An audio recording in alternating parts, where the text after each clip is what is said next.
అంటే అసలు ఒక బేబీ కావట్లేదంటే అందరికి ఐవీఎఫ్ అవసరం పడుతుందా అని ఒక డౌట్. మేల్ ఫ్యాక్టర్ లో చూడండి, స్పర్మ్స్ వచ్చేసి న్యాచురల్ ప్రెగ్నెన్సీ రావాలి అంటే మినిమం 15 మిలియన్ ఉండాలి.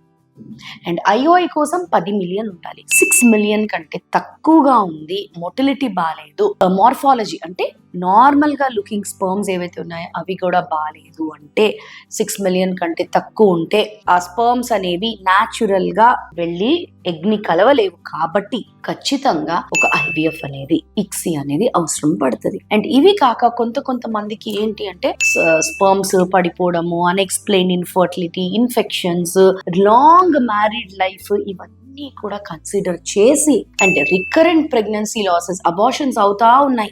కొంతమంది పేషెంట్స్ కి 2 అబార్షన్స్ 3 అబార్షన్స్ అవుతున్నాయి, బట్ వాళ్ళకు ఒక హెల్దీ బేబీ అనేది అందట్లేదు. సో ఇటువంటి సమయంలో కూడా మనం ఐవీఎఫ్ చేసి జెనెటిక్ గా టెస్ట్ చేసి ఏంటి బేబీ ఎట్లా ఉంది అనేది చూసి చెప్పాలి. అటువంటి వాళ్ళలో కూడా ఐవీఎఫ్ చేస్తే ఫలితం అనేది ఉంటుంది. సో అర్థమైంది కదా, ఐవీఎఫ్ అనేది అందరి కోసం కాదు.